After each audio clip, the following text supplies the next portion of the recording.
Hi, I'm Beverly Jacobson. I'm a homeschool mom and a teacher, and I'm also the founder of the homeschool support group, Homeschooling for the Long Haul. And today I wanted to introduce a new learning guide specific to this group called What Would You Say? This is based on a class that I'm teaching at our homeschool co-op, our local group here in Colorado Springs. We meet once a week for 12 weeks, and I'm teaching teenagers based on this video series by the Colson Center for Worldview. So I'm going to read you the class description that we shared in our family handbook. It says, in a world where truth seems to change every 5 minutes, parents and students alike often have a difficult time knowing what to say and how to say it when entering discussions about hot button topics. This class will help students navigate today's tricky cultural assumptions with clarity, confidence, and courage as they examine biblical, practical answers for today's hardest questions.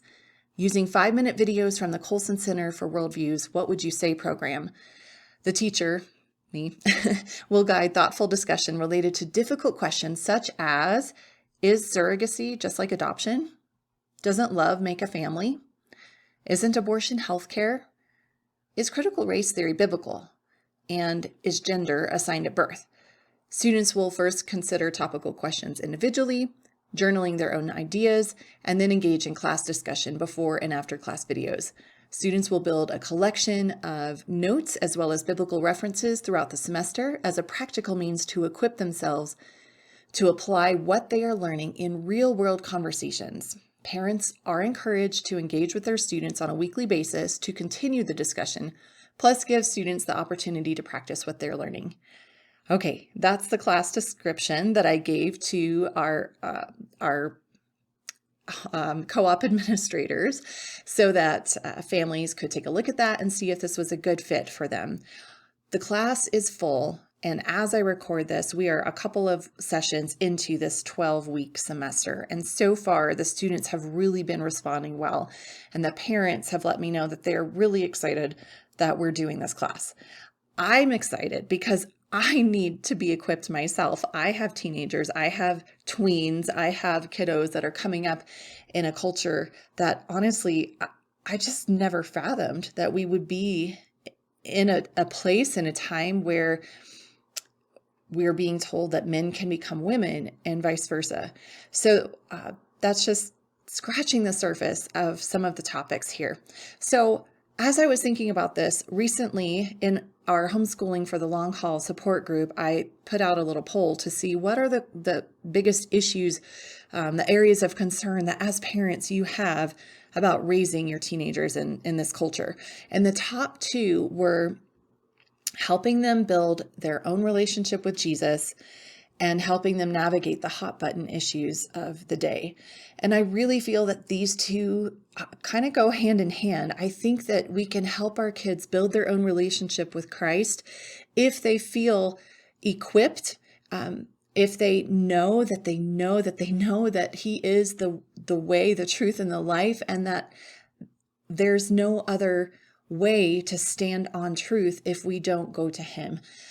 So in my mind, these two things kind of go along together, but I really want to be able to equip other parents on this journey. So as I learn, I would love to share some of the things that we are doing in our class, and hopefully you can take these and use them in your own families with your own teenagers as well.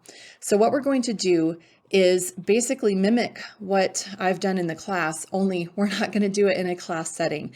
For each of the lessons, you'll have a guide. I might do a short video like this where I give you some additional tips, but I will put the links for the videos, which are anywhere from maybe 3.5 to 6 minutes or so. They're very brief. They give logical answers to these difficult questions.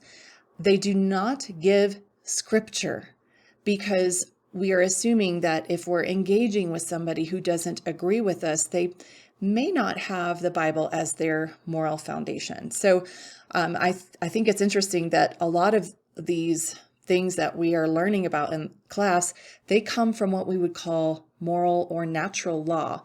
Now, I believe they absolutely can be backed up with scripture, and that's one of my goals, is to bring biblical references in so that the students have both, so that they have the biblical basis for knowing why something is right or wrong, as well as a natural law basis. So anyways, as I said, I am learning myself. I do not consider myself an expert.